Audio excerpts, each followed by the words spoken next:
Eu coloquei o arquivo que vai ser utilizado lá no grupo, tá? Tá lá disponibilizado, é um arquivo simples, até porque eu pretendo ficar com vocês por volta das 11, 11 e alguma coisa, né? Que hoje eu entrei um pouquinho atrasada em função de tanta coisa que eu tinha aqui para resolver, mas tudo bem. Então eu só trouxe um arquivo e quero falar dele. Ó, começa com a mensagem do dia, né, gente? Não pode faltar a mensagem do dia, não. Tem que ter a mensagem do dia, com certeza. E a mensagem de hoje é esta, ó. Também coloquei lá no grupo. Se você quer uma mudança permanente, pare de focar no tamanho de seus problemas e comece a focar no seu tamanho. Boa, né? Boa. Se você quer uma mudança permanente, pare de focar no tamanho de seus problemas e comece a focar no seu tamanho. O que isso tem a ver com o que a gente vai tratar aqui hoje sobre redação Enem? Ah, eu não sei. Ah, é difícil demais. Ah, eu não entendo. Ah, é difícil aprender redação. Ah, isso é muito complicado. Quanto mais você focar nas dificuldades, né? No tamanho do problema, se é que é um problema, que depois você pode perceber que não é tão problema assim, você não vai conseguir realmente alcançar os resultados esperados. Agora, quando você começa a focar no seu tamanho, realmente não é aparentemente ou inicialmente tão simples, mas eu vou me empenhar, eu vou conseguir, eu vou fazer, eu vou aprender. Porque tanta gente aprendeu e faz, por que eu não vou aprender? Né? Ou qualquer outra forma de pensamento que demonstre que você acredita em você e que você realmente é capaz. Então foi por isso que eu trouxe essa mensagem. Se você quer uma mudança permanente, pare de focar no tamanho dos seus problemas e comece a focar no seu tamanho. Boa, né? Mas só de vocês estarem aqui, meninos, é uma demonstração de que querem focar no seu tamanho, querem aprender, querem melhorar, enfim. Então, esse já é um grande passo. Bom, eu vou partir de um arquivo, né, que eu sempre utilizo, principalmente nas primeiras aulas, e alguns de vocês não participaram das primeiras aulas da salinha lá em março, né, que eu comecei bem em março, bem na primeira semana, aliás, na segunda semana de março, mas foi em março. Alguns de vocês entraram em abril, né, em maio, teve gente aí que entrou em junho, tem gente aqui que entrou em julho, todo mês sempre tem gente chegando. E às vezes não me ouviu falar, né, tanto dessa estrutura, e mesmo no ensino médio ainda não compreendeu, porque muitos de vocês estão cursando ensino médio ou cursando pré-vestibular, enfim, de alguma forma, talvez essa estrutura ainda não tenha sido ainda devidamente compreendida. Então, por isso eu trago de início algumas orientações sobre essa estrutura. Espera aí, deixa eu compartilhar aqui. Bom, primeiro aspecto aqui é que a estrutura de redação Enem, ela é de 4 parágrafos. Isso todos vocês, né, já têm em mente, mas é preciso entender bem essa estrutura de 4 parágrafos.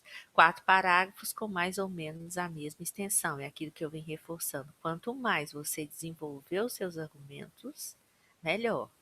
Os candidatos 1000, que são, né, o exemplo maior de excelência, a grande maioria escreve em torno das 30 linhas. Poucos são aqueles que não escrevem as 30. Quando escrevem menos que 30, é na casa das 29 linhas, 28 linhas. Se vocês observarem o espelho da redação, principalmente lá na cartilha, né, na última cartilha do Lucas Felp, isso fica bem evidente. Observem depois lá os textos, tal como foi entregue para correção original, que vocês vão perceber que a grande maioria escreve as 30 linhas. Então, tem que realmente desenvolver ao máximo as ideias, explicar e esclarecer ao máximo o seu pensamento. E essa é uma dificuldade que eu vejo que muitos de vocês têm tido, né? Ah, eu não consigo desenvolver, eu desenvolvo pouco, eu não consigo explicar, mas isso é algo que tem que ser superado, tem que se empenhar ainda mais para desenvolver as ideias. E esses parágrafos, eles têm que ter mais ou menos a mesma extensão. Então, você não vai fazer lá um parágrafo, o segundo parágrafo com 10 linhas, o terceiro com 4. Está desproporcional. Como você consegue desenvolver um parágrafo tão curtamente, 4 linhas, e o outro com 10? Então, tem algo errado. O segundo parágrafo aí de desenvolvimento, no caso seria o terceiro, eu desenvolvi o segundo com 4, o terceiro com 10. O que que isso sinaliza? Primeiro, eu sei menos sobre o segundo argumento apresentado no segundo parágrafo. Sobre o primeiro argumento, aliás, né? Apresentado no segundo parágrafo. E sei mais sobre o outro argumento que eu desenvolvi mais com as 10 linhas. Então, escolha argumentos sobre os quais você tenha realmente embasamento, informações para desenvolver. Porque às vezes você escolhe um argumento que você acha que é interessante, que é inteligente, que é diferente, mas não se sente seguro para desenvolvê-lo. Então, por mais que você traga um argumento simples, que milhões de candidatos vão trazer, que não importa, depois eu quero tratar disso nas nossas aulas lá regularmente, né? Não importa você repetir o argumento que muitos vão usar. Por mais que você use esse argumento, mas se você o desenvolve bem, é o que interessa. Então, às vezes você pensa assim, como aqui o tema que eu trouxe para ilustrar e para tratar e dar o exemplo, né, do texto, é o consumo de álcool por adolescentes e por jovens no Brasil. Um argumento que sempre aparece em relação a isso, né, e que muitos de vocês devem ter pensado, que muitos candidatos pensam, né, é que falta uma fiscalização por parte do poder público sobre o cumprimento da lei que proíbe o consumo de álcool por menores. Talvez muitos de vocês tenham pensado nisso. O próprio governo contribui para isso, porque não fiscaliza, não pune devidamente os estabelecimentos comerciais que comercializam álcool. É, enfim, não há uma efetiva fiscalização.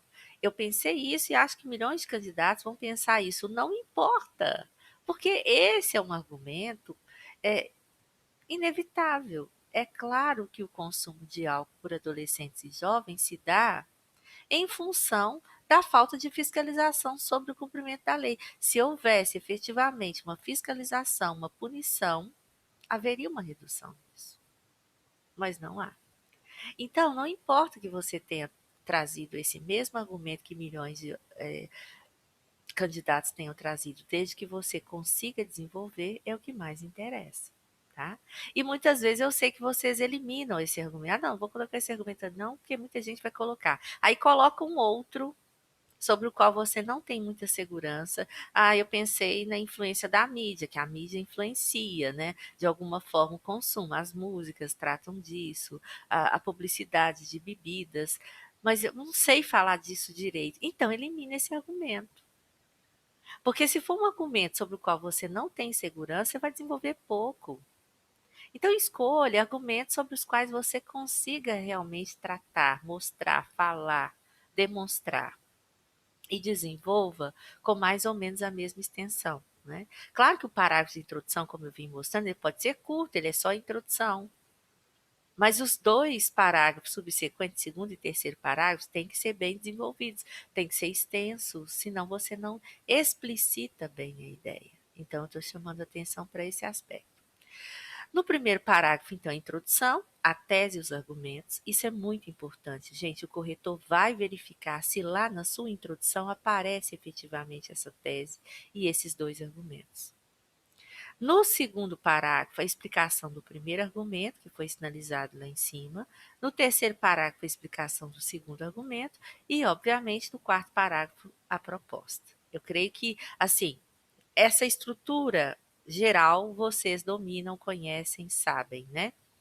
Então, tese, argumentos no primeiro parágrafo, segundo parágrafo, primeiro argumento, terceiro parágrafo, segundo argumento e quarto parágrafo, a conclusão.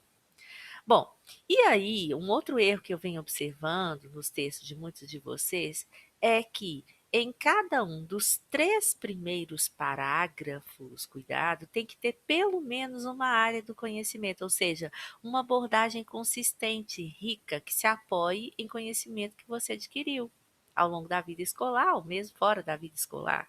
Ou seja, não basta fazer uma introdução bem rica. Eu fiz uma introdução usando lá filme, série. Ótimo, tem uma área de conhecimento aí que é arte, cinema, ok.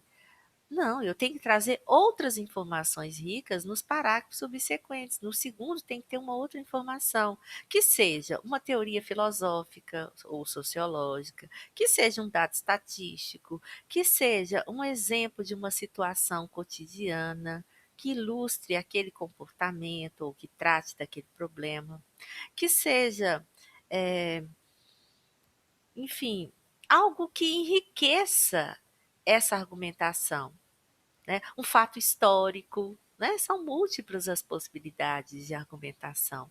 Então, você pode se valer da abordagem histórica, você pode se valer de dados estatísticos, você pode se valer de exemplificação, de teoria filosófica, de teoria sociológica, mas tem que haver alguma informação rica nesses 3 primeiros parágrafos, ou seja, na introdução e nos 2 parágrafos de desenvolvimento, segundo e terceiro. No quarto, que é a proposta, não.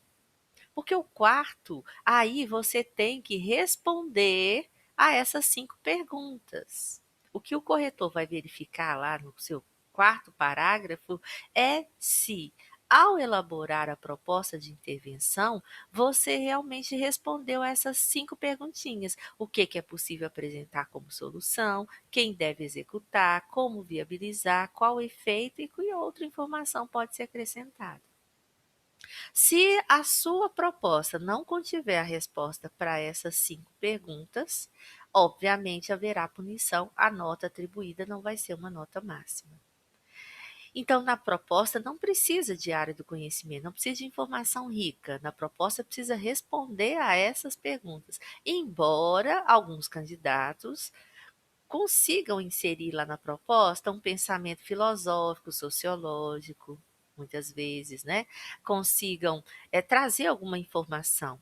Mas é preciso que haja um domínio grande para conseguir fazer isso, um domínio grande da escrita, porque senão você gasta linhas, muitas linhas, é, trazendo essa informação e não responde às perguntas. E o mais importante é responder essas perguntas. E uma outra observação aqui é que os parágrafos de desenvolvimento ele tem que ser completo, é o que eu vou mostrar para vocês. O segundo e terceiro parágrafos tem que ter a apresentação da ideia, que é a introdução, retomada do argumento, a explicação sobre essa ideia, que é o desenvolvimento, e a finalização da ideia, que é a conclusão. Essa é a estrutura esperada. Quando o corretor Enem corrige a sua redação, ele vai observar se na introdução, então, e primeiro, se o seu texto é de 4 parágrafos, primeiro aspecto. Se ele se depara com um texto lá de 5 parágrafos, obviamente ele já elimina. Nem. Já posso atribuir uma nota mediana. Ele nem fica corrigindo, gente, com tanto cuidado assim, com tanto critério, porque esse candidato é sem noção, ele fez 5 parágrafos, ele fez, sei lá, 7 parágrafos, ele fez 3 parágrafos, ele acha que redação é só ir jogando as ideias? Só o que sabe sobre o texto? Não é. Então ele já nem corrige com tanto, claro que ele corrige, lê o texto, mas ele não precisa ficar buscando demais, porque ele sabe que o texto está errado, a estrutura está errada. Porque isso é uma estrutura, Enem, gente, para quem não entendeu, isso tem uma estrutura fixa. Quem obtém as maiores notas? Quem faz bem próximo desse modelo, dessa estrutura aqui. Quem faz fora desse modelo, claro, tem nota. Não tem a redação invalidada, mas jamais vai chegar a uma nota acima, né, de 900, que é excelência, ou próximo de 900. Vai ficar bem mediano, na casa dos 600 pontos, enfim. Então, primeiro aspecto que ele vai corrigir, verificar isso. Tem 4 parágrafos? Então tá ok. Segundo aspecto, tem uma área do conhecimento em cada parágrafo, dos 3 primeiros? Tem? Ele bate o olho e já vê. Se tem, ok. No, um outro aspecto, os parágrafos estão completos, têm mais ou menos a mesma extensão, estão bem desenvolvidos?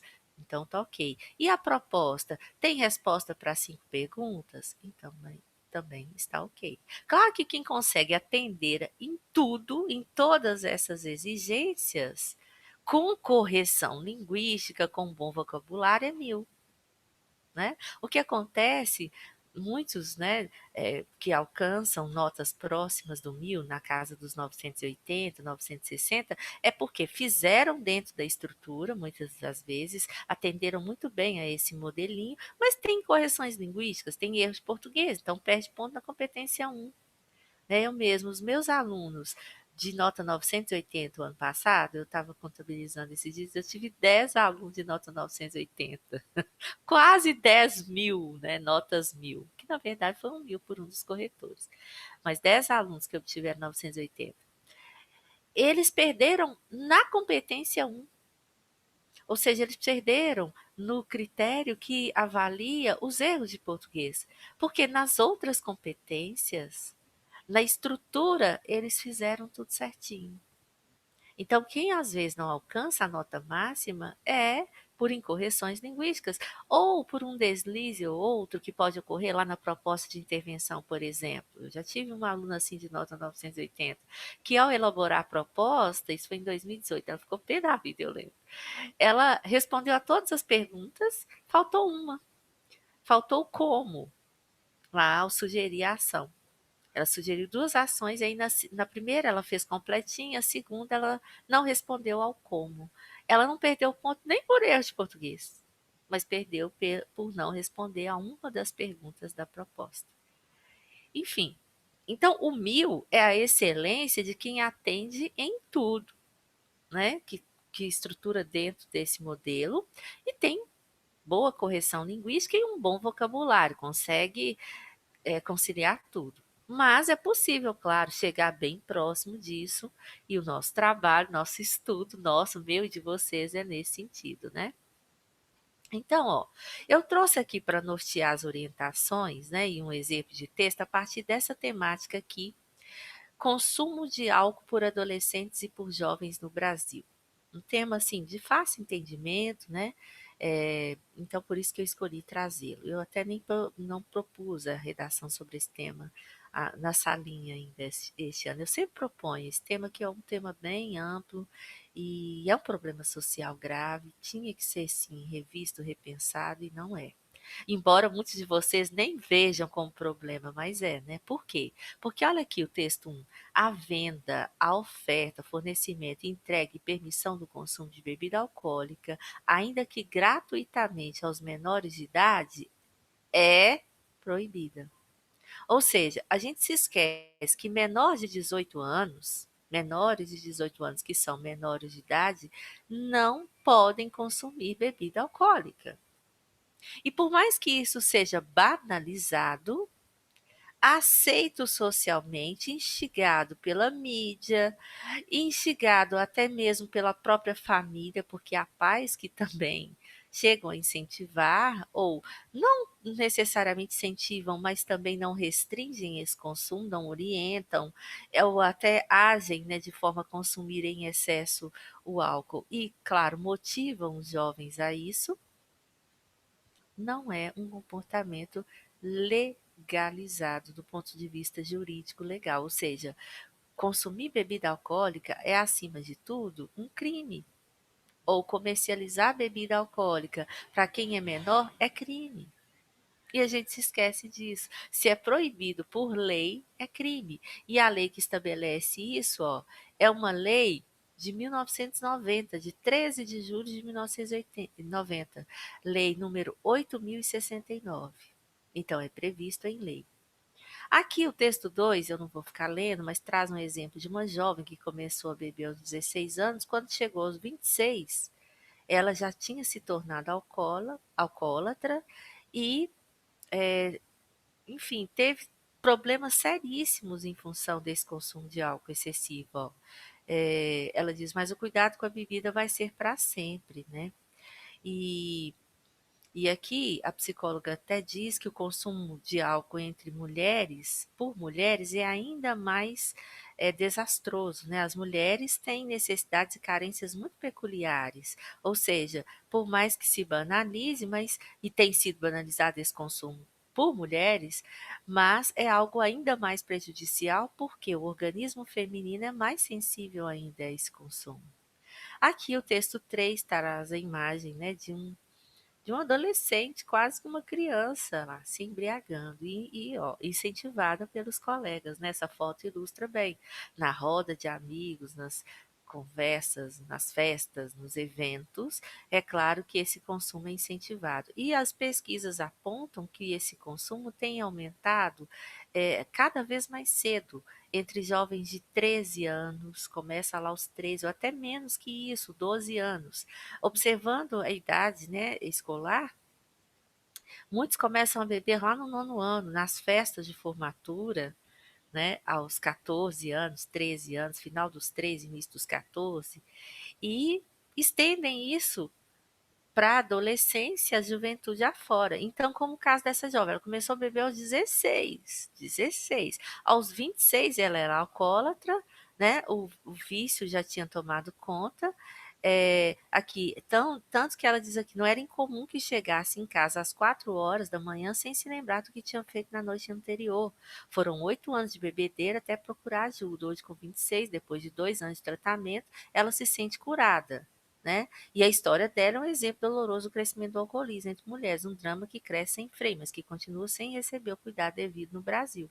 Porque, claro, gente, que um profissional, alguém que não profissional, um indivíduo que consome álcool desde a adolescência, estende isso, como no caso dela aqui, dos 16 aos 26, por 10 anos, chega à idade adulta com sequelas neuron, neuronais, né?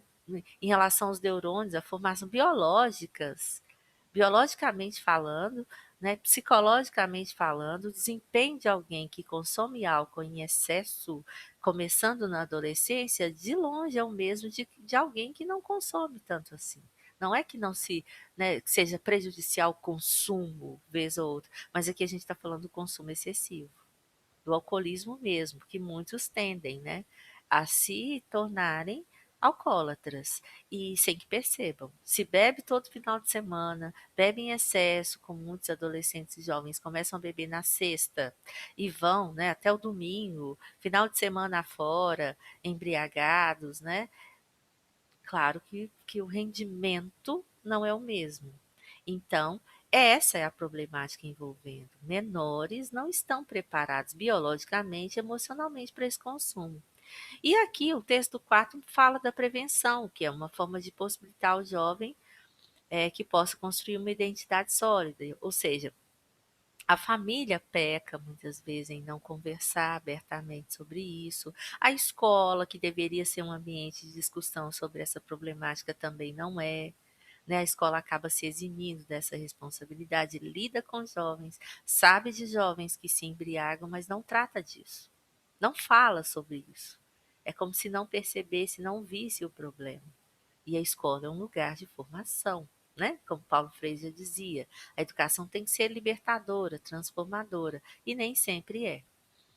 Bom, enfim, a problemática do consumo de álcool tá por aí, né? Porque muitas vezes vocês não percebem. Eu sei que sempre que eu proponho esse tema, tem aluno que fala isso, não é problema não, professor.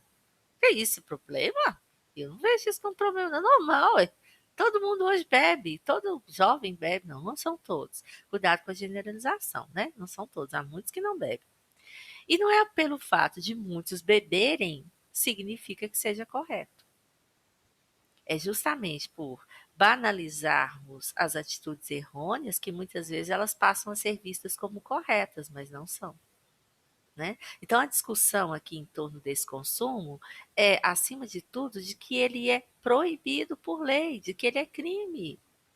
Se a lei prevê a proibição, só de haver uma lei proibindo é problema quando se tem um comportamento contrário.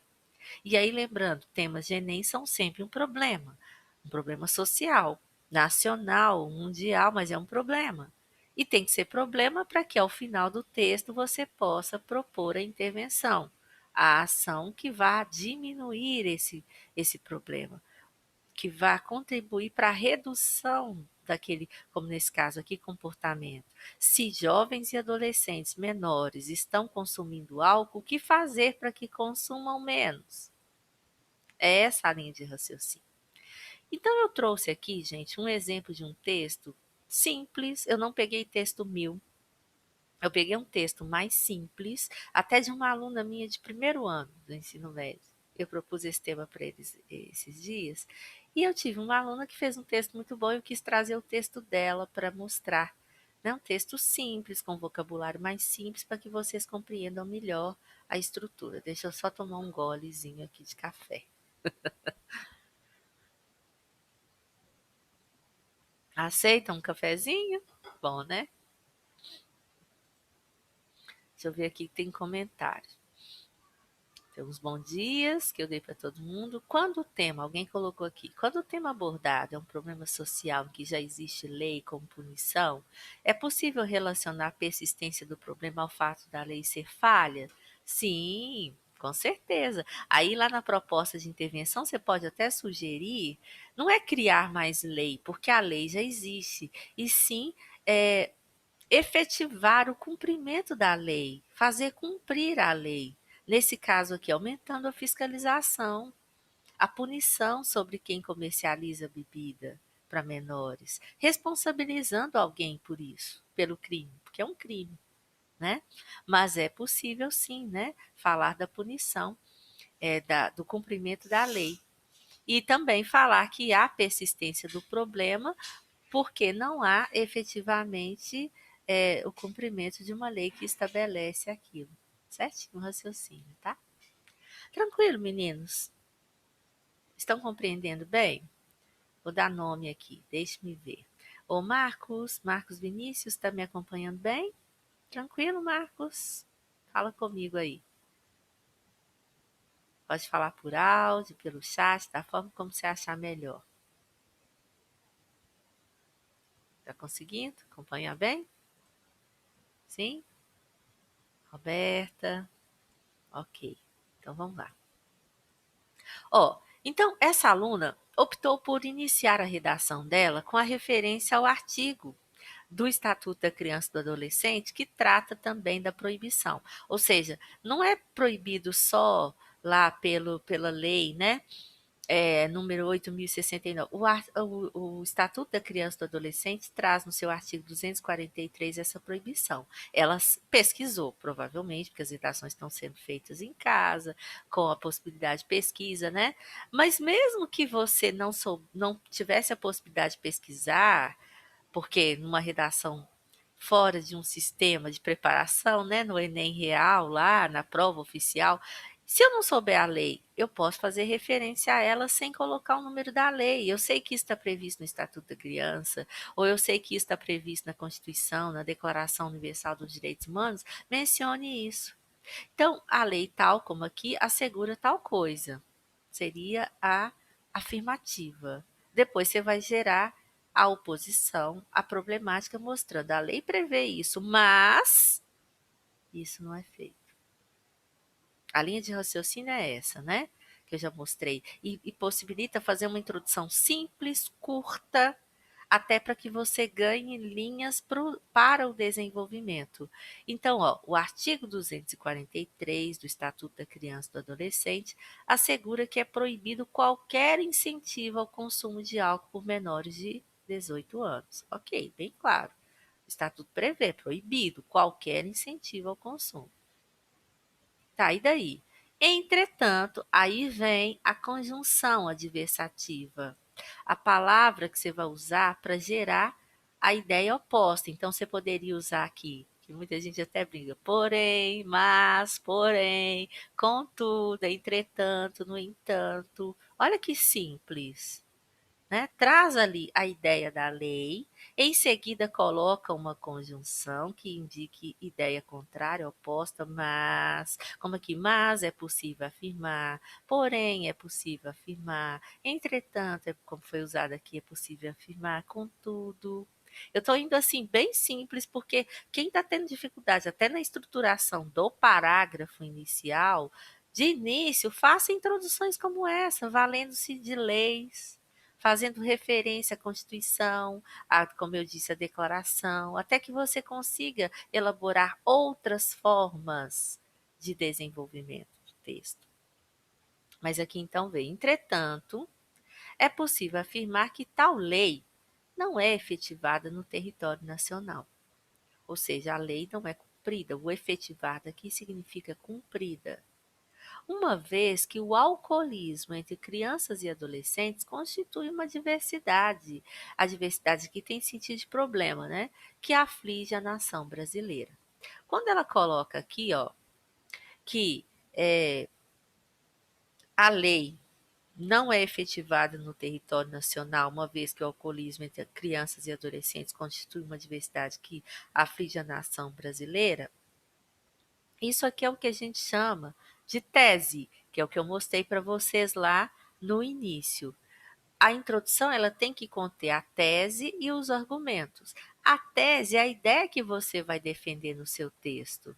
E essa tese tem que retomar o tema. Como o tema aqui era consumo de álcool por adolescentes e por jovens no Brasil, de alguma forma você vai ter que mostrar que esse consumo de álcool por adolescentes e por jovens no Brasil é problema.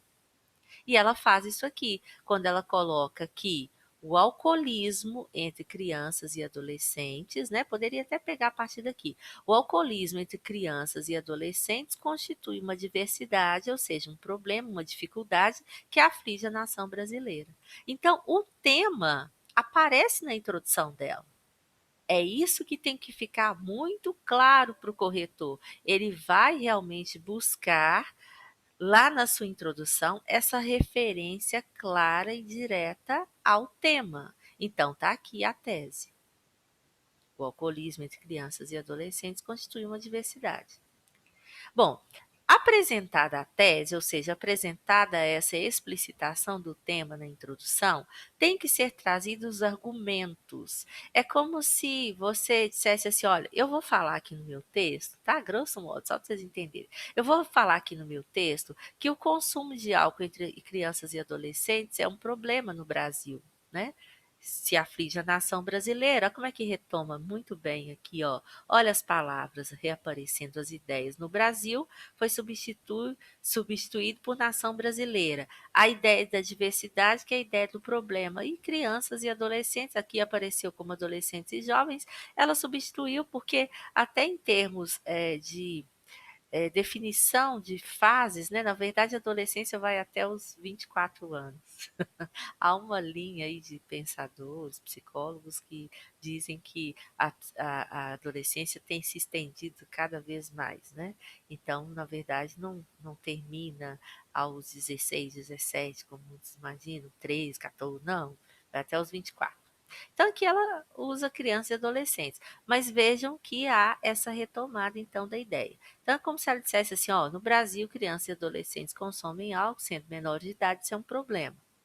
Aí, para achar os argumentos, que são as ideias que vão sustentar, né, o seu pensamento, faça a pergunta para si mesmo, tá? Então, no Brasil, crianças e adolescentes consomem álcool, por quê? Por que há esse consumo excessivo? E aí você vai encontrar os argumentos.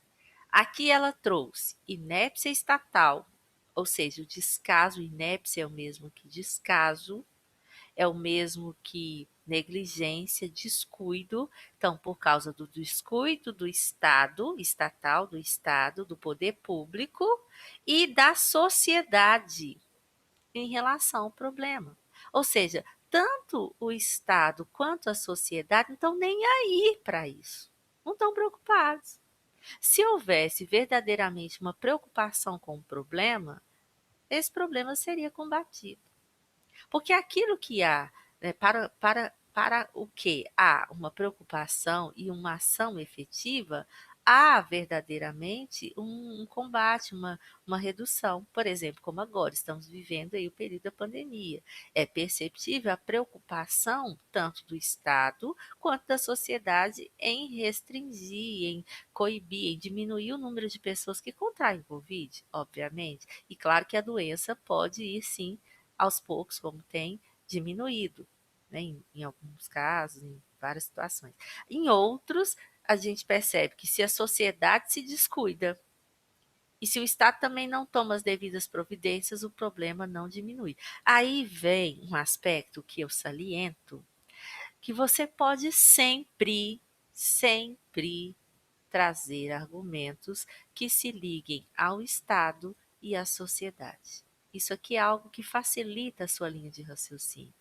Na hora de encontrar os argumentos, ou seja, as justificativas para a existência daquele problema, você pode sempre trazer a ideia de que o Estado tem a parcela de responsabilidade dele e que a sociedade tem a parcela de responsabilidade dela sobre a questão. Não é só o Estado responsável pelo problema, não. A sociedade também contribui.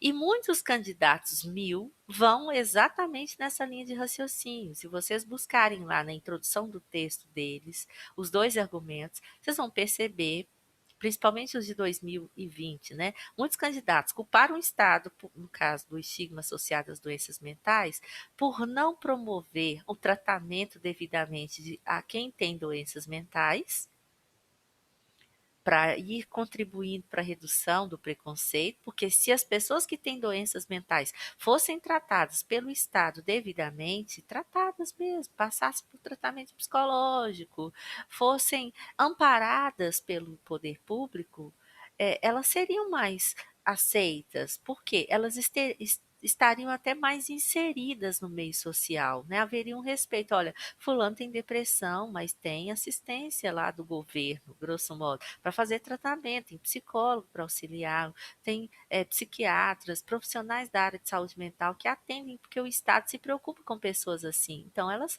são pessoas dignas de respeito. Inconscientemente, isso entra, né? Na mente. E aí as pessoas passam a aceitar. Mas o Estado não faz isso. Não está nem aí para quem tem doença mental. Por outro lado, a sociedade também tende a discriminar cada vez mais. O mercado de trabalho não seleciona, né? Muitas vezes quem tem doença mental acaba discriminando, não contrata. Se alguém manifesta numa entrevista para emprego que tem doença mental, vai ser eliminado. Não vou contratar alguém com depressão, com ansiedade. Então, não é o que eu quero concluir aqui, só o Estado que é responsável pelo problema, a sociedade também. Então, na verdade, é tão simples isso, para mim, né? Talvez seja para mim. Se eu fosse fazer Enem, eu não ia ficar pensando em argumento demais, não. Eu já ia logo nessa linha de raciocínio. Eu não fiz Enem. Quando eu fiz vestibular, não existia Enem, não, tá? Mas se eu fosse fazer uma redação Enem, eu iria usar esses dois argumentos. Simples assim. Né? Você só vai trazer palavras, expressões que demonstrem o descaso do Estado e o descaso da sociedade. Para qualquer tema que eu propuser, o que eu proponho, que eu já propus, podem observar.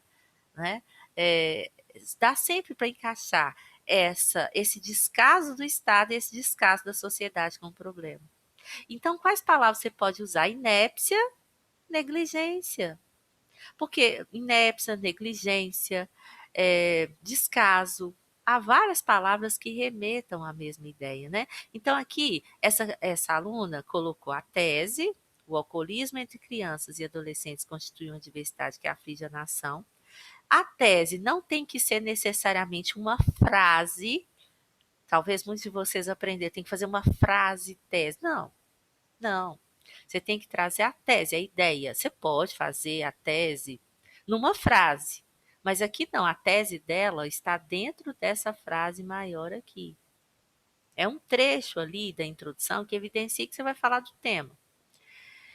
E após essa tese, os argumentos. Então ela coloca assim: cabe mencionar que a violação, desrespeito dessa norma fundamental, ou seja, desse artigo, é originada da inépcia estatal, ou seja, do descaso do Estado e da negligência social no que tange, o que é tange? No que toca, no que diz respeito a essa problemática.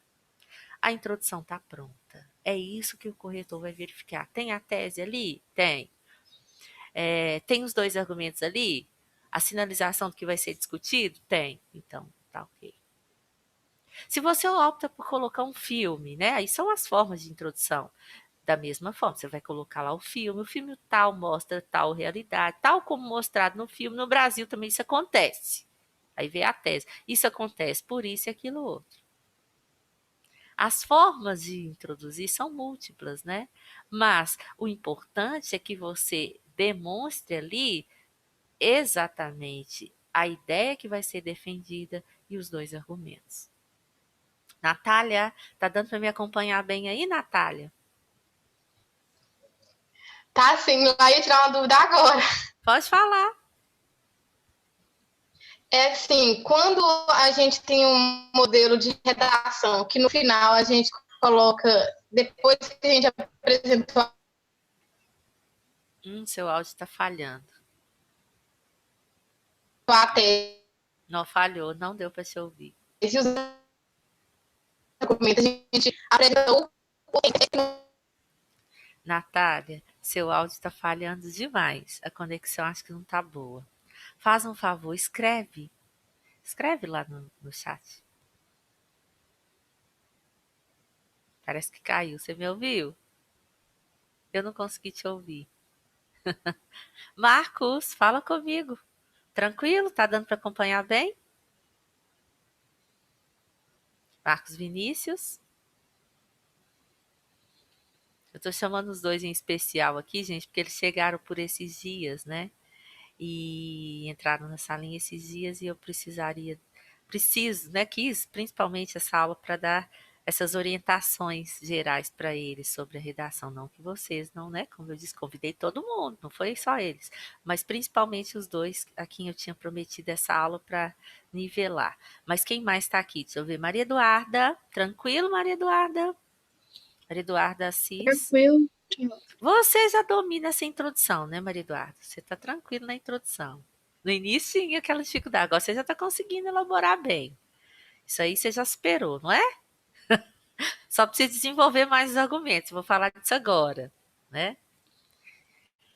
Natália, escreve para mim a sua pergunta. Será que caiu? Não, não, continua aí. Escreve para mim no chat. Deixa eu ver quem mais está aqui.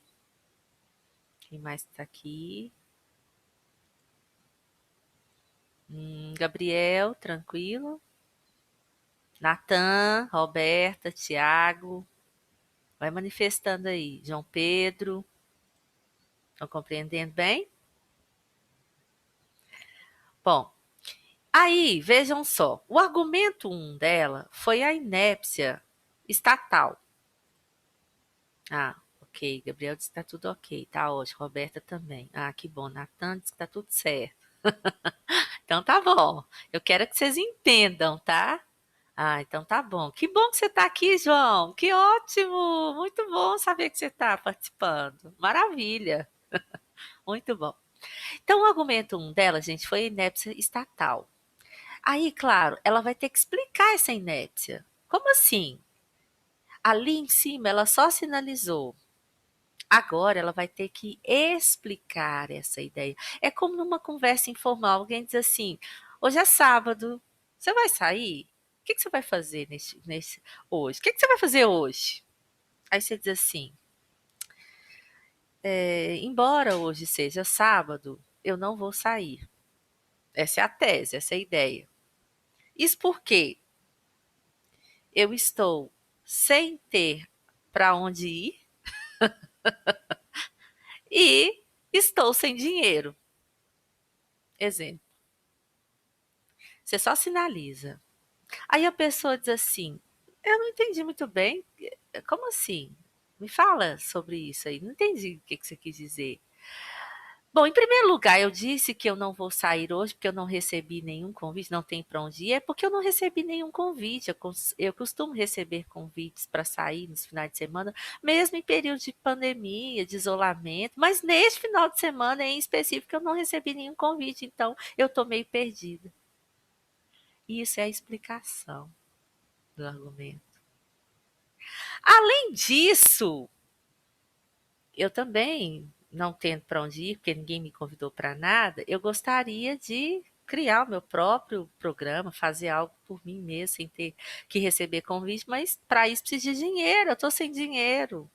Embora seja início de mês, mas eu já paguei as contas e fiquei quebradaço. Não tenho, não tenho dinheiro para gastar. Por isso eu vou ficar em casa. Entende? A gente faz isso nas conversas informais. Alguém te pergunta alguma coisa, como aqui, ó, vou tentar fazer de forma elaborada para vocês perceberem. Eu digo assim: embora hoje seja sábado, um dia de sair de casa, mesmo em período de pandemia, hoje eu não vou sair. Isso porque eu não recebi nenhum convite para sair, além disso estou sem dinheiro. Em primeiro lugar, eu não vou sair,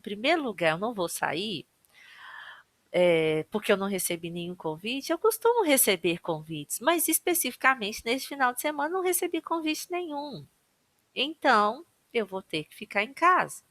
Além disso, mesmo não tendo recebido convite, eu poderia sair, criar um programa, mas eu estou sem dinheiro, gastei todo o dinheiro que tinha e não tenho possibilidade de fazer mais gastos. Portanto, eu vou ficar em casa. Entenderam? A gente faz isso. A redação Enem é isso. Você, na introdução, só sinaliza os argumentos e depois você os desenvolve, você os explica, porque lá você só sinaliza, olha, isso e aquilo outro. Aí agora eu vou explicar. Só que nessa explicação tem que haver informações ricas, voltando. Vocês veem que aqui essa candidata, essa aluna, né, ela usou, o que que enriqueceu para o primeiro parágrafo dela? A referência à lei, ao Estatuto da Criança e do Adolescente. No segundo parágrafo, vocês vão ver que o que enriquece o texto dela, ou a argumentação dela, é a referência à teoria da banalidade do mal, da Hannah Arendt. No terceiro parágrafo, vocês vão ver que ela faz referência à Declaração Universal dos Direitos Humanos, traz um dado estatístico que também enriquece. Então, aquela dica que eu dei, que tem que haver uma informação rica em cada parágrafo, é básico. Não adianta você só fazer o texto ali, né, colocando a sua ideia, mas sem embasá-la, sem trazer algo que possa ser relacionado àquilo que foi discutido. Tem que embasar, tem que trazer informações ricas. Então, voltando, deixa eu só ver aqui um comentário. Ah, gostou do exemplo, Roberta? Aí dá para entender, né? A gente faz isso demais, conversando informalmente com as pessoas. As pessoas perguntam, né? O que você vai fazer? Aí você fica ali dando explicações. Você explica realmente. No início você só fala, aí depois você esclarece no texto. Enem também. É isso que a gente faz, né? Fica simples de entender. Faz sentido? Aham. Vou te dar um outro exemplo. O texto Enem é um texto de defesa, né, de opinião. Então, um advogado, por exemplo, num júri, ele diz assim: o réu é inocente. O réu é inocente. É a tese dele. Isso porque ele não estava presente ao local do crime no momento do crime e porque ele tem bons antecedentes criminais, nunca cometeu nenhum outro crime. Ele só fala isso. Depois ele vai desenvolver, depois ele vai explicar. Em primeiro lugar, posso defender que o réu é, é em primeiro lugar, posso não, né? Em primeiro lugar, é fato que o réu é inocente, porque no momento quando foi cometido o crime, o réu não estava presente ao local em que o crime foi cometido. Isso comprova a inocência dele, uma vez que naquele momento ele se encontrava em sala de aula na faculdade, participando das aulas daquela noite, o que os documentos do auto comprovam, a chamada frequência do réu à faculdade onde estuda. Portanto, ele não cometeu esse crime.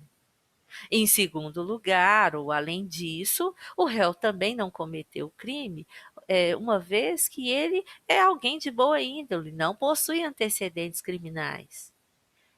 Ele sempre teve um comportamento exemplar, o que demonstra que ele é inocente e não deve ser punido. Tá vendo? É essa a linha de raciocínio. O texto Enem é isso.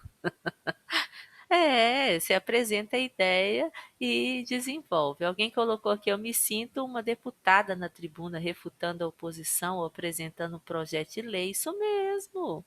É isso que você tem que fazer, defender o seu ponto de vista, né? O texto Enem é para isso. Então, olha o que essa aluna fez. Primeiro argumento: inépcia estatal. E o segundo, negligência social. Aí ela colocou aqui: a princípio, é possível perceber a incitação social ao consumo de álcool. Essa aluna aqui fez algo, até que eu esqueci eu ia modificar isso aqui, esqueci, mas não tem problema. Ela coloca argumento 1, inépcia estatal. Argumento 1. E negligência social, argumento 2. Na hora de desenvolver, ela desenvolveu primeiro a negligência social e depois a inépcia estatal. Tem problema? Não. É como se ela colocasse aqui 1, 2, e na hora que ela desenvolveu, ela colocou 2, 1. Ela inverteu. Pode, não é erro não. Os corretores aceitam. Agora, claro que o mais usual é ir na sequência. Então, eu apresentei lá a inépcia estatal, vou explicar a inépcia estatal primeiro e depois a negligência, né? Mas aqui ela explica, ó, a princípio é possível perceber a incitação social ao consumo de álcool entre crianças e adolescentes. O que é incitação social? É a parcela de responsabilidade da sociedade em relação ao problema, ou seja, a sociedade incita, motiva o consumo. E se a sociedade motiva o consumo, é porque ela é negligente em relação ao problema, né? Então, ela retoma aqui esse argumento 2 para explicá-lo. Sob essa ótica, a filósofa estadunidense Hannah Arendt, em sua teoria a respeito da banalidade do mal, tratou da capacidade dos seres humanos de transformarem fatores negativos ao convívio social em algo cotidiano. Acerca dessa lógica, a banalização da maldade tem como expressão na sociedade brasileira do consumo de bebidas alcoólicas por menores de idade, uma vez que esse fato retrata a potencialidade de difundir comportamentos nocivos. Nesse sentido, é válido ressaltar que os veículos midiáticos atuam como os principais propagadores dessa prática, visto que a promovem como sinônimo de independência e liberdade, o que incentiva o público mais jovem a adotá-la. Dessa forma, conclui-se que o corpo social atua como um agente perpetuador do problema mencionado. Vamos lá, vamos por partes. Primeiro, então, ela faz aqui uma retomada do argumento, que o argumento é esse aqui, negligência social. Então, ela retoma essa ideia. O próprio fato dela usar o termo social aqui, ela retoma que o que ela vai discutir está ligado à sociedade.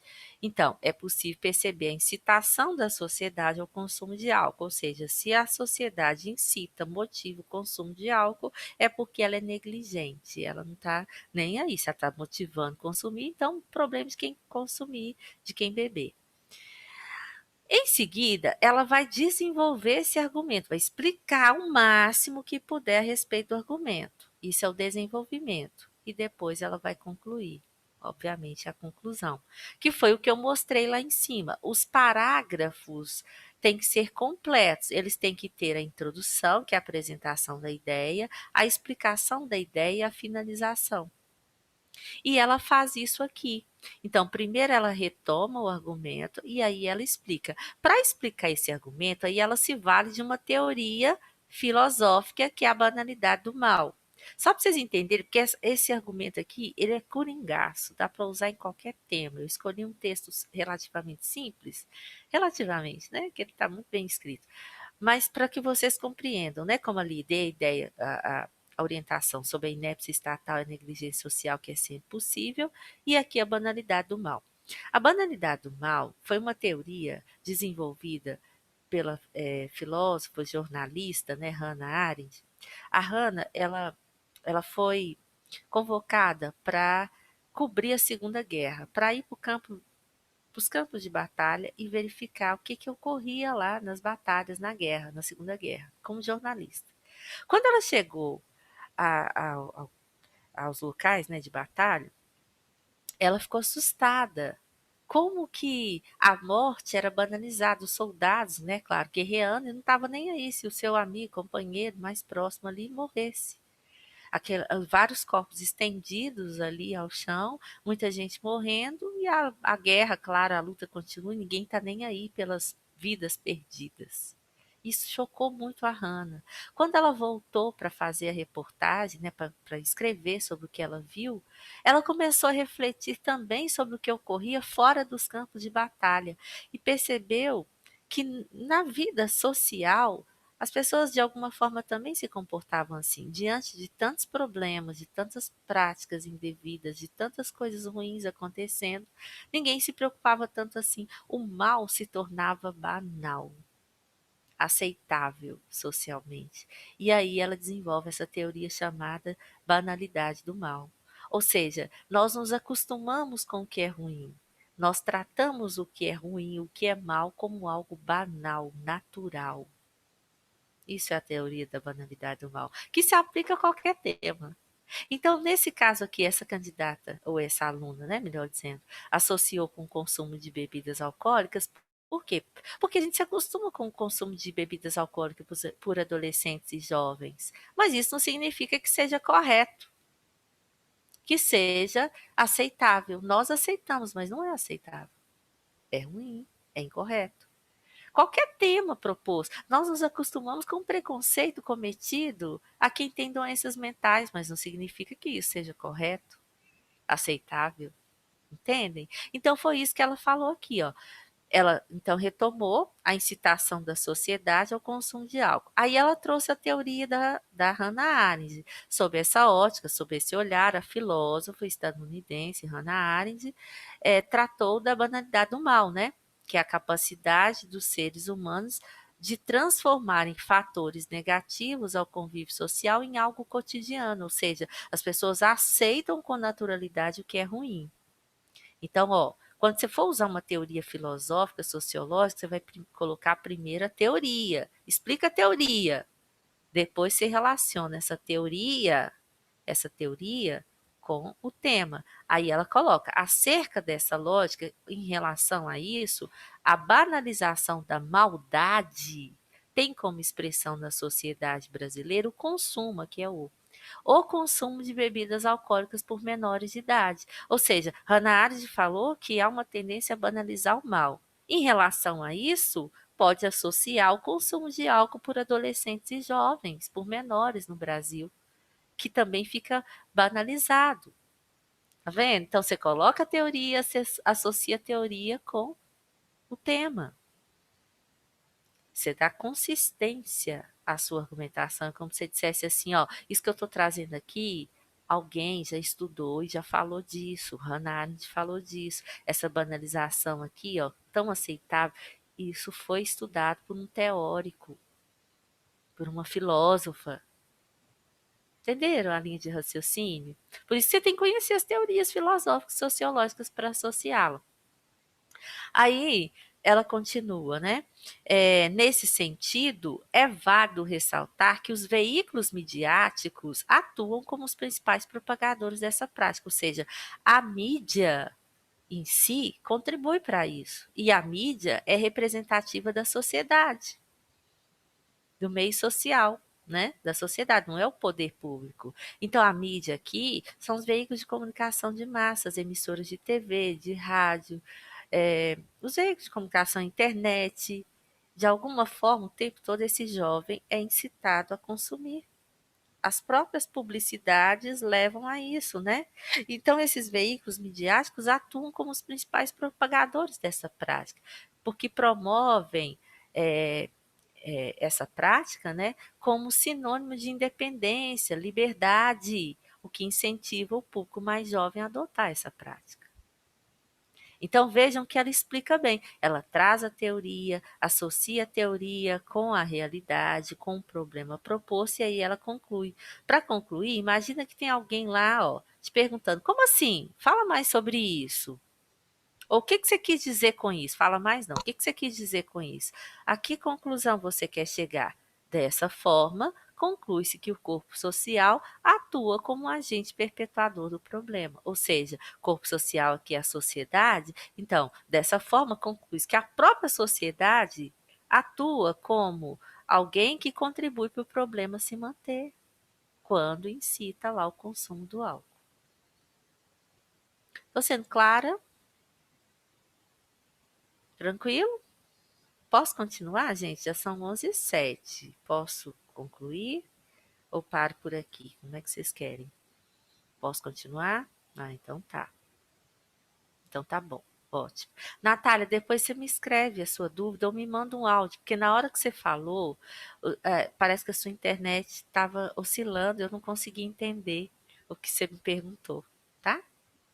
Bom, então o primeiro parágrafo lá, com o desenvolvimento desse argumento, está pronto. Agora o desenvolvimento desse outro argumento, inépcia estatal. Bom, aí, gente, um outro aspecto que eu esqueci de ressaltar. Quando você traz os argumentos, você tem que usar aqui, ó, no início do segundo parágrafo, palavras e expressões que interliguem esse argumento com a introdução.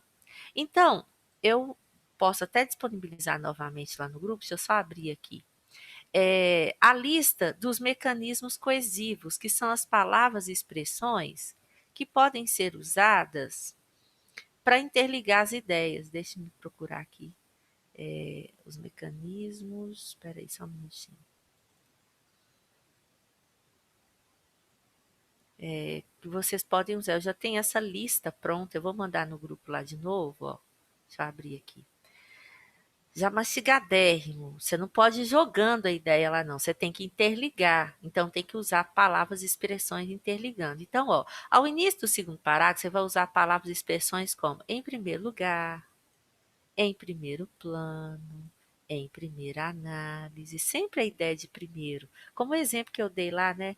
Você não vai sair no final de semana, no sábado, por quê? Em primeiro lugar, porque ninguém me convidou para nada hoje. Em segundo lugar, porque eu não tenho dinheiro. Então, a mesma coisa. Então, você pode usar lá no início, segundo palavra, palavras e expressões que dão uma ideia de primeiro, que é o primeiro argumento que você vai explicar. Ou então, ó, a princípio, como ela usou, nesse contexto, nessa conjuntura, deve-se pontuar de início, seguindo essa linha de pensamento. Essa listinha aqui eu fiz a partir de mecanismos usados nos textos 1000.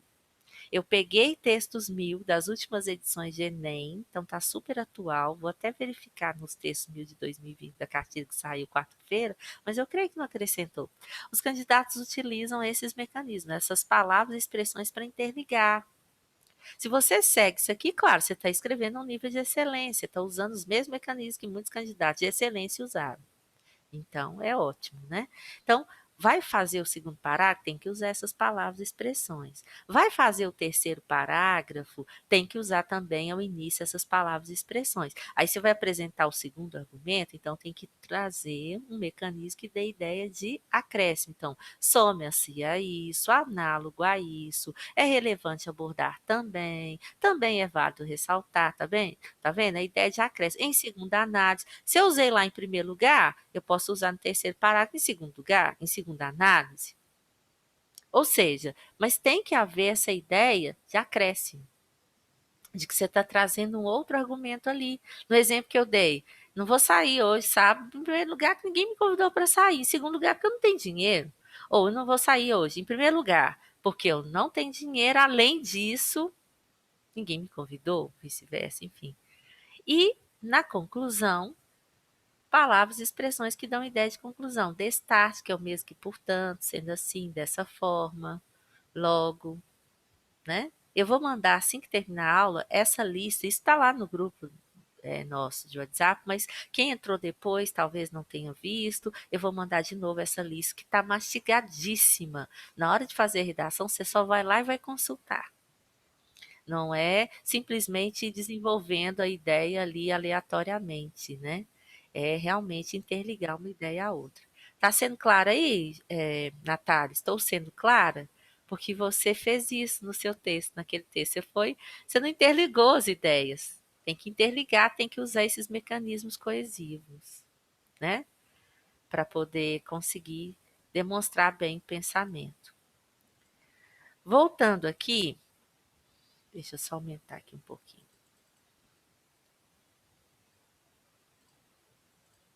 Sim? Ah, então tá. Então, ótimo, ótimo. Aí o segundo argumento apresentado, né? O primeiro aqui que ela desenvolveu foi a negligência social, agora o descaso do Estado. Ela vai explicar como assim o Estado não está nem aí para o problema. O Estado se mostra inerte. O que é inerte? Parado. Como assim o Estado se mostra parado? Como assim o Estado não faz nada? Aí ela desenvolve. Ademais, tem-se a imperícia. Imperícia também é sinônimo de inépcia.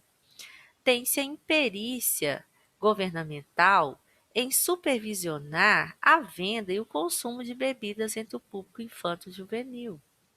Ou seja, a falta de cuidado do Estado em fazer a supervisão, fazer a fiscalização sobre a venda e o consumo.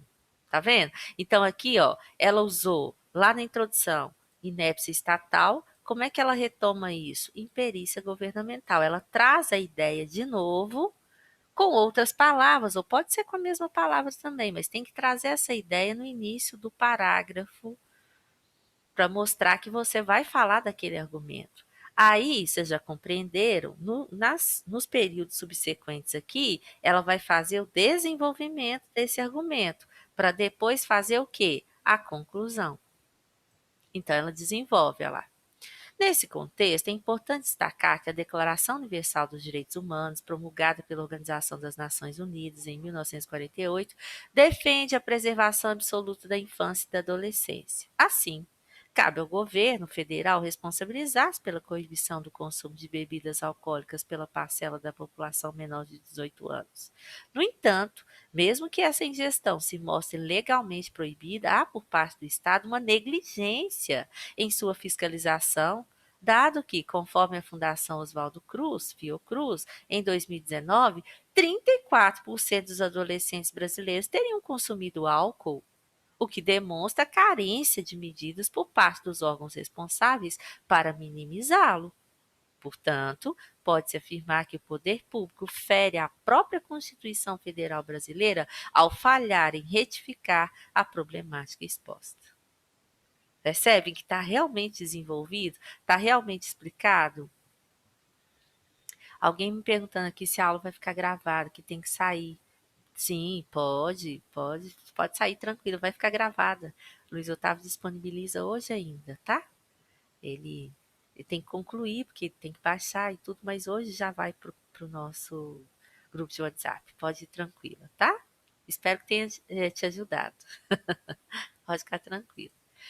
Então, meninos, vejam que aqui ela desenvolve bem a ideia. Né? Ela explica que ela traz os direitos humanos, fala que os direitos humanos lá defendem a preservação da infância e da adolescência, e, quer dizer, o adolescente e o jovem tem que ser, as crianças e adolescentes têm que ser cuidados, têm que ser amparados pelo Estado. E quando o governo federal não coíbe, não impede esse consumo de bebidas alcoólicas, ele contribui para que haja, né, um aumento e uma manutenção do consumo. E é o que ela fala aqui. E depois ela conclui na mesma estrutura: introdução, desenvolvimento, né? E conclusão. Para vocês que estão tendo dificuldade muitas vezes de desenvolver consideravelmente o argumento, o que eu sugiro? Pega os exemplos dos textos 1000 na hora de fazer a redação, vai lá, ou mesmo os textos que eu trago de exemplo, né? Faz parecido, verifica como é que os candidatos desenvolvem, porque essa dificuldade em desenvolver é porque não há um modelo pronto aqui nesse miolo de parágrafo de desenvolvimento. Cada um vai desenvolver o seu modo. Você pode usar, como eu estou mostrando aqui, dados estatísticos, referência à Constituição, exemplificação, há múltiplas formas, mas você tem que explicar. Não é simplesmente colocar a ideia lá e pronto. Não, quanto mais você explica, quanto mais você mostra, melhor. As formas de fazer isso você vai descobrindo à medida que faz. Mas tem que fazer e tem que conhecer quem fez certo para fazer parecido. Vá buscando os exemplos dos textos de excelência e tenta fazer, olha, eu entendi como é que como eu mostrei ainda há pouco, ó, como coloca uma teoria filosófica. Primeiro eu tenho que explicar a teoria, depois eu tenho que associar essa teoria com o tema. Ah, entendi como é que coloca a legislação. Primeiro eu tenho que colocar a lei, falar do que a lei trata, depois relacionar a lei com o tema. É sempre essa estrutura. Eu coloco a ideia que eu quero trazer para enriquecer e associo aquela ideia com o tema. Em suma, seria basicamente isso. E aí vem a proposta de intervenção, o que vai ser feito para que aquele problema seja diminuído. Então, ela coloca, verifica-se então a necessidade de mitigar, de diminuir o alcoolismo entre crianças e adolescentes no Brasil. Isso aqui é a frase de introdução da proposta, que não é obrigatório, mas que pode ser feita, né, para poder interligar também as ideias. É como se dissesse assim, ó, seria isso. No Brasil, muitos jovens e adolescentes consomem álcool por causa da inépcia do Estado e da sociedade. A sociedade falha por isso, isso e isso, o Estado falha por isso e isso. Portanto, para diminuir esse consumo, é preciso fazer alguma coisa. Seria isso, essa frase introdutória. O que pode ser feito? Para isso, faça imprescindível que o Ministério da Saúde, em parceria com o Ministério da Educação, por intermédio de campanhas educativas nas escolas e nos veículos midiáticos, instrua os jovens a respeito dos efeitos danosos do álcool, a fim de estimular os estudantes a evitar esse tipo de bebida. Ou seja, se lá no texto ela falou que a mídia, né, incita, motiva ao consumo, o que pode ser feito? O Ministério da Saúde, em parceria com o Ministério da Educação, porque isso aqui é uma questão de saúde pública, o consumo do álcool, que esses dois órgãos juntos façam campanhas nas escolas e na própria mídia, instruindo os jovens sobre os perigos do uso do álcool. Só que quando ela vai estruturar essa proposta, ela vai colocando ali as respostas para as perguntas. Então, primeiro, quem deve fazer? Ministério da Saúde em parceria com o Ministério da Educação. Como que o Ministério vai fazer o que ele vai fazer? Por intermédio de campanhas educativas nas escolas e os veículos midiáticos. O que esse Ministério deve fazer? Instruir os jovens a respeito dos efeitos danosos do álcool. Para quê? Para estimular os estudantes a evitar esse tipo de bebida. Percebem? Tem resposta para 5 perguntas. Tem resposta. Quando você estrutura a proposta, você tem que ir buscando responder, né? E aí, o detalhamento é como você explica isso, como ela coloca aqui, por meio de campanhas educativas, ela poderia só colocar campanhas educativas. Quando ela coloca nas escolas públicas e nas escolas e nos veículos midiáticos, ela está detalhando sobre essa campanha. O detalhamento é a explicação clara que você dá sobre a ação sugerida. Mas ao apresentar a ação, não é secamente colocar lá, é preciso que o Ministério da Educação e da Saúde faça campanhas. Não, você vai detalhar, vai fazer campanhas onde? Vai fazer campanhas sobre o quê? Para quê? Isso é responder às 5 perguntas.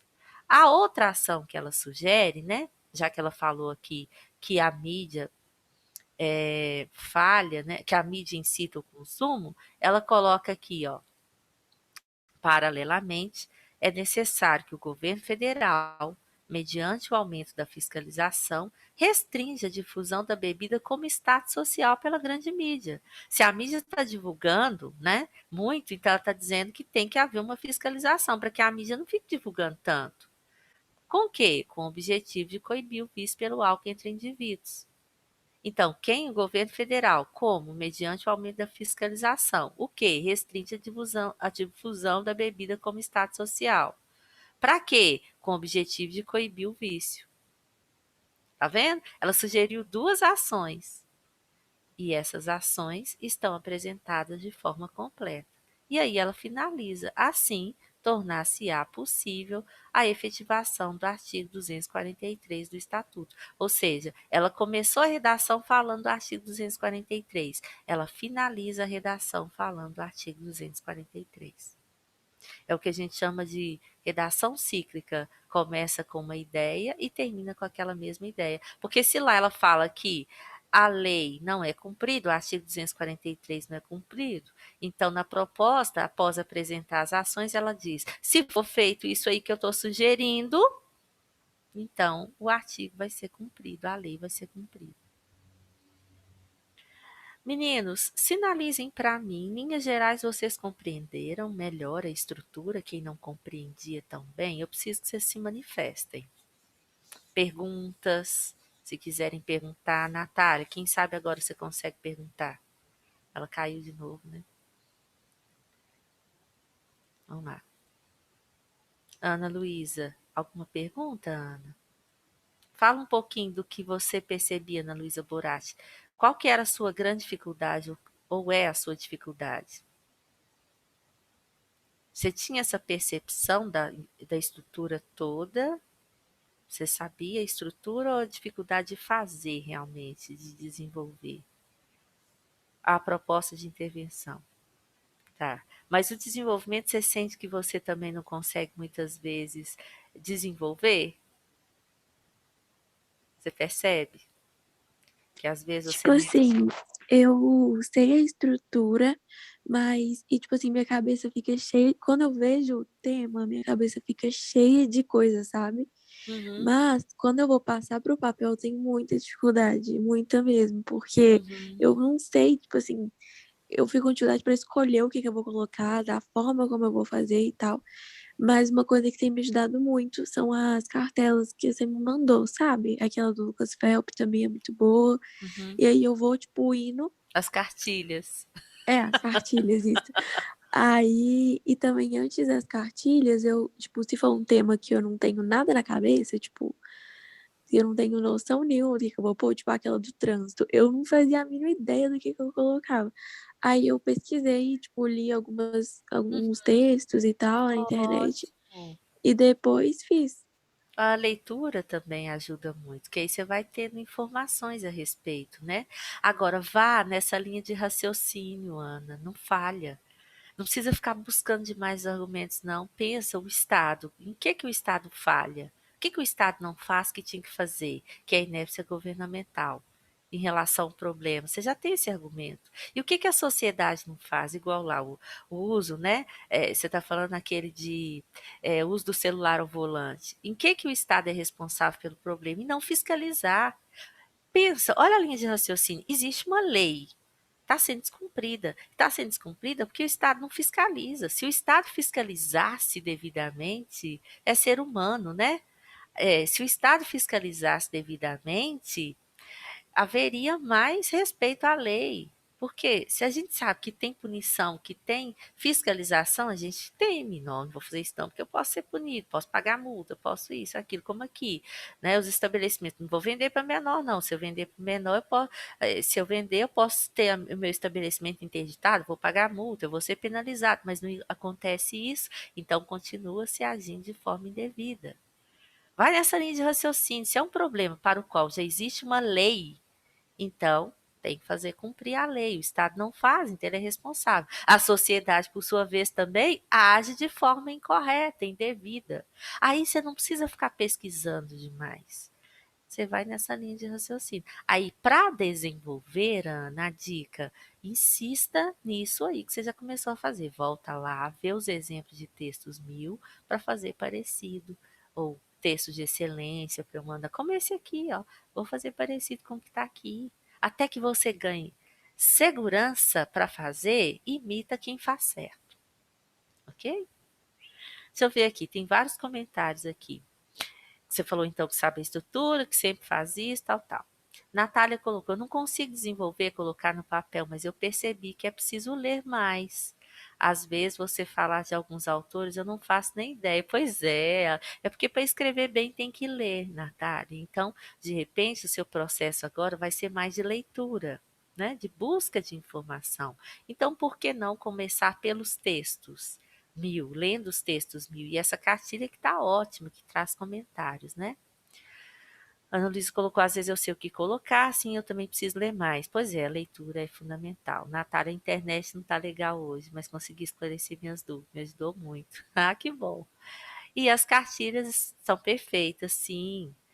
Nossa, eu estava, Natália, com a mesma dúvida da Ana. Acho que agora vou conseguir redigir. Aí, gente, presta atenção. Vou falar para a Ana, vou falar para a Natália, que eu estou conversando mais diretamente com elas. Mas qualquer um de vocês, Marcos Vinícius, Maria Paula, Luiz, que estão aqui e outros mais, quando vocês forem fazer as redações, gente, podem ir me mandando por partes. Eu faço isso com muito aluno. Faz a introdução, me manda só a introdução. Tia Rosa, olha a introdução se está boa. Em vez de mandar o texto todo, ficar esperando ali a resposta, a correção, né, por alguns dias, me manda. Ó, fiz a introdução. Olha se está bom. Eu olho, sinalizo. Tá bom. Ou não tá. Acrescenta, tira. A ideia não tá clara. Aí tá ok a introdução? Vamos passar para o segundo parágrafo. Aí você me manda o segundo parágrafo. Tia Rosa, olha aí o segundo parágrafo. Você desenvolveu pouco. Mas o que eu podia fazer para desenvolver? Eu te oriento. Vocês vão dizer assim, mas Tia Rosa, você é muito ocupado. Mas eu consigo responder, gente. Eu respondo. Eu respondo ao aluno o dia todo. Eu já estou acostumada. Eu estranho quando não tem dúvida, não tem gente me procurando. Às vezes eu estou ali, ó, na cozinha, fazendo comida, almoço, e respondo áudios. tá? Às vezes eu tô aqui na frente do computador corrigindo redação, respondo. Eu gravo o áudio, eu não escrevo, tá? Porque não dá tempo, mas eu explico. Aí você conserta, me manda. Até você ganhar segurança, vamos juntos nesse processo. Quem tem feito isso já conseguiu melhorar bastante. Né, Maria Eduarda Assis? Me permita, deixa eu ver se ela está aqui ainda. Maria Eduarda estava com muita. Maria Eduarda já superou lá as introduções, ó. Ela já está conseguindo, ela saiu. Ela já está conseguindo fazer introduções muito boas. Justamente porque ela tinha essa dificuldade, eu fui mostrando para ela como fazer. Então, neste início, vocês vão precisar de uma assistência maior, não precisa ter vergonha, medo de me chamar. Me chama no WhatsApp, no privado, a conversa é nossa, sem medo. Sou eu com vocês. Não precisa temer, não. Eu preciso acompanhá-los mais individualmente. É como se a gente tivesse aula presencial, eu iria próximo de vocês na carteira para dar assistência, ou ficaria com vocês depois da aula para orientar. Como aqui é no virtual, essa assistência é virtual. Então, vamos lá, vamos pelo WhatsApp e vão me falando das dúvidas, das dificuldades. Mas não fiquem nessa, eu não sei, né? A frase de hoje, do início lá da aula. Eu não sei. Não, eu não sei, mas eu posso esperar. Sem medo. Não manda a redação toda. Me manda partes. A gente vai conversando. Não deu para mandar até quarta. Ai, manda sábado, manda domingo, manda o dia que der. Mas até você ganhar segurança, eu preciso te orientar melhor. Tá bom, Marcos? E o senhor, tô esperando a primeira redação. Quero ver como é que tá a sua escrita, hein? Tenta fazer a redação desta semana que eu dei lá, né, na aula da salinha sobre os indígenas, né? Tenta fazer esse tema aí. Quero ver como é que você está escrevendo. Luiz, Maria Paula, tá? Agora você entendeu a estrutura, né? Isso mesmo, você disse aí que é só muito treino, é só muito treino. Maria Paula tá falando, fica com medo de me mandar me incomodar. Não, gente, não é incômodo, não. Se eu não responder, Maria Paula, de imediato, é porque às vezes eu tô dando aula, às vezes não dá para responder, né? Tem momentos que eu dou aula, tem dia que eu dou aula a manhã inteira, de 7 da manhã a meio-dia e 25, né? Então, não dá. Mas quando é possível, eu respondo. Eu não deixo ninguém sem resposta. Eu não costumo também deixar sem resposta de um dia para o outro. Eu não respondi de manhã, eu respondo à tarde. Não respondi à tarde, respondo à noite, mas eu respondo. Aí você vai aguardando a resposta até que eu envie sem preocupação. Não, tia Rosa, eu te mandei a pergunta hoje, tem que mandar a redação até quarta. Quarta à tarde, você não me responde. Você me manda na quinta, você me manda no sábado, no domingo, porque aí a gente está tendo essa interlocução. Isso demanda tempo. Mas até que vocês compreendam, precisa dessa assistência, tá, gente? Precisa ter medo, não. Já estou acostumada. Viu? É isso aí. Então, espero que eu tenha contribuído. Eu acabei estendendo um pouquinho disse que seria de 1 hora, acabamos ficando 1 hora e meia. Mas não tem problema, eu queria realmente orientá-los. Eu acho que com esse texto mais simples aqui deu para entender um pouco melhor, né? Esse texto está relativamente mais simples, os 1000, né? Ótimo. Então, mãos à obra, né? E me chamem, viu, gente? Sem medo. Agora mesmo, quem ainda teve dúvida aqui na explicação, não quis se manifestar aqui no chat, manda um áudio, manda uma mensagem de texto lá no WhatsApp que eu respondo, sem problema. Eu estou à disposição de vocês, tá? Vocês são meus alunos, claro, e na condição de meus alunos, eu tenho que orientá-los, tá? Sem medo. Eu faço isso com muito carinho, com muito amor. Podem ter certeza. Né? Eu vejo como uma missão de vida acima de tudo. Não é só como um trabalho, é uma missão. Ensinar, que é linda. Minha missão é linda, né? Um beijo enorme para vocês, meus queridos. Fiquem com Deus. Ótimo final de semana. Até a aula de quinta-feira na salinha. Tchau, tchau. É a salinha, né? A aula oficial lá. Tchau, tchau.